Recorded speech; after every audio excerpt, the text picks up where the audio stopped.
finally, we get Errol Spence and Terence Crawford. Everyone is talking about it. The boxing world is buzzing. Who wins that fight? Give us the fighter's perspective, the insight on how this fight's going to play out. Man, that's the best fight you can make in boxing, bro. That's it. That's literally the best fight you can make in boxing. It's nothing else bigger than in the sport of boxing right now. I truly don't know who's gonna win. One thing I could tell you is like earlier, I was saying that it was all Spence for me. Before a few years ago, it was all Spence, and now I'm like, man, I really don't know who's gonna win because I feel like both of them. I can see that Errol walk him down, hit him with the jab, beat him up to the body and potentially hit Crawford with some big shots and maybe stop him. And then on the same token, I can see Crawford boxing around and catching Errol with some stuff too, and switching and catching him with some stuff. So I mean, that's just that's a great big fight, and I really don't know. I really don't know who's gonna win that fight. I really truly like sometimes I know for the reporters we'll say we don't know, and then we'll go behind your back and say this person gonna win. For this one, bro, I will tell you off the camera, like I really don't know who's gonna win this fight. I cannot pick who's gonna win this fight.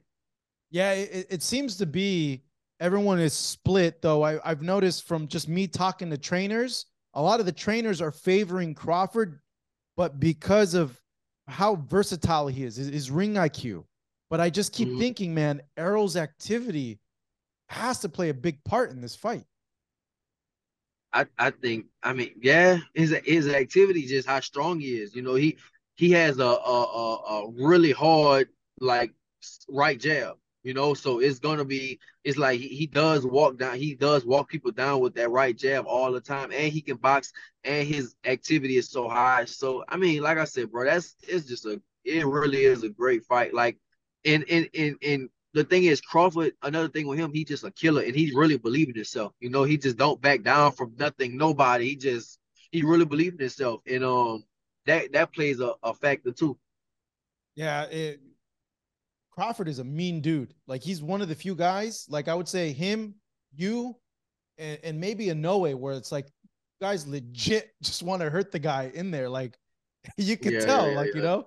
Yeah, bro. He don't back down. He like, yeah, yeah, he really is, bro. He's a like, they all killers and stuff like that, but he is like yeah, he a mean dude, bro. That mentality he has. I mean, Errol has a different type of chill type of mentality, but Crawford is like one of those dudes that like he'll walk around by himself, bro. He don't care. Like the thing with I know the video is up, a famous video, like he came to New Orleans and all my partners ran up on him and bro, he wasn't backing down, bro. He was in my city and like, bro, he could have got chopped up out here and like still like he was like not backing down, bro. So just and he was by himself, literally. He wasn't with nobody. He was by himself and he wasn't backing down. So, just having that type of mentality that plays it plays a big part going into a boxing match too.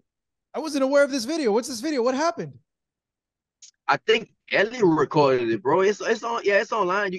I think he said I'll punish Regis or something like that. Long it was this was like 2017, Yeah. 2018, something like that. Yeah, bro. When I fought here on yeah, when I fought here at the it was on ESPN.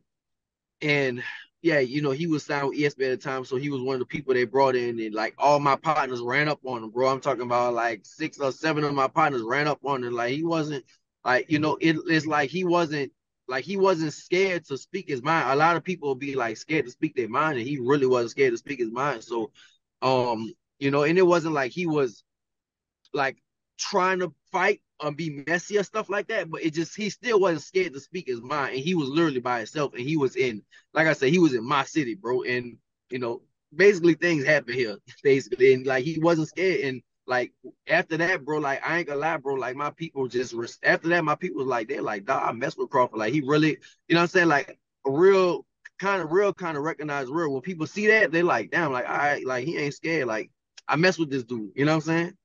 Yeah, I was gonna say if after that you guys talked it out and had a chat and are cool with each other.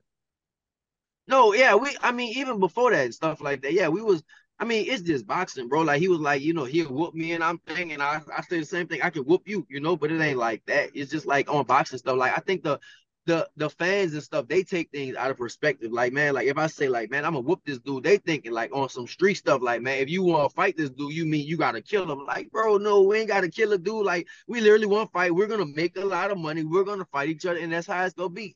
So the fans think that, oh, because you want to fight somebody, that it's like when you want to fight somebody on the street. Nah, it's not like that, bro. This is our sport. So, like, same thing. Like, if I see him right now, I'm like, bro, I'll whoop you. And he'll say, I'll whoop you, and I'll tell I'll whoop him. Like, I think the last time we saw each other was in Dubai or something like that. Matter of fact, I talked to him on the phone like a few weeks ago anyway. But still, and I'm gonna say the same thing, bro. I think I can whoop you, and he say, I think I can whoop you. So that's just how it is. Just trash talk, and it's a sport. Now, my dream 4 fights for you, the 4 next fights, if I could play matchmaker, it'd be this one, the Devin one, the Ryan one, and then an undisputed fight if all the titles can get held up between you and someone else. Whoever wins this Teo Taylor fight. Man, that'll be perfect, bro. That'll be hopefully this interview is putting something into the universe, bro, and that maybe actually could happen, bro. But I mean, I'll love that. I definitely love that. Everybody asks me like who I want to fight and stuff. It's just like, yeah, the main person I do want to fight is Josh Taylor, and of course, Matias, because he has a belt. But then you bring in, I ain't know Devin was coming up to 140, so now you're bringing in Devin. It's like, oh, like that's a big eye opener right there for me. So it's like, of course I'll fight Devin. Of course I'll fight Ryan. So, man, it's just a lot of great fights, bro. I'm glad I'm in the position I'm in right now. Yeah, you're the WBC 140-pound champ. You are in a good position. You're in a position where some of these guys have to come to you for the title, but you have to defend your title coming up June 17th in New Orleans against Danielito Zorrilla. Last words, Regis, on this fight and what you want to tell the fans.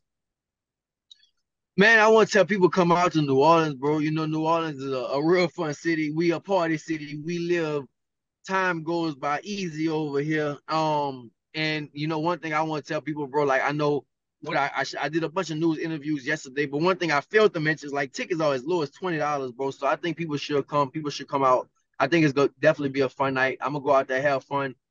Just like I do in front of my people. I think this is a huge fight. Just of course it is for me, but just for the culture of this city from New Orleans. If people don't know kind of like the history, but like I'm the only two-time world champion from this city. And it was the last big fight they had with a fighter that was from here was Willie Pastrana. I think it was like 1963 or something like that. So it is a big deal. Like it is a big deal here. So yeah, man, I just think that I can't wait. Just thank everybody for supporting. And if people can't make the fight, I think people should make the fight. I wouldn't even, of course, watch on the zone, but I think people should make the fight because I think it's gonna be a movie that night. Yeah, no, I usually don't share my opinion ever on these things, but I can't share an opinion on this. New Orleans is a fun city. I love New Orleans, and if you're a boxing fan and you have the funds available, go to New Orleans. It's a great city, great food, great environment. Just the food overall, the culture, history. It's a great city. Yeah, bro. It'll be. I think it'll be fun, bro.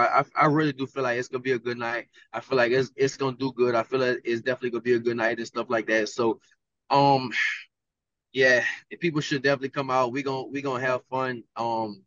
It's just go. I think it's definitely just gonna be. I can't see it not being a good night, bro. I think it's definitely gonna be a good night in New Orleans that night. That's Regis Prograis returning to the ring June 17th, New Orleans against Danielito Zorrilla, defending his 140-pound title. As always, Regis, great seeing you. Hey, wish you the best of luck in camp, no injuries, and can't wait to see this fight. Of course, bro. Thank you, bro. Thank you, bro. I see y'all June 17th.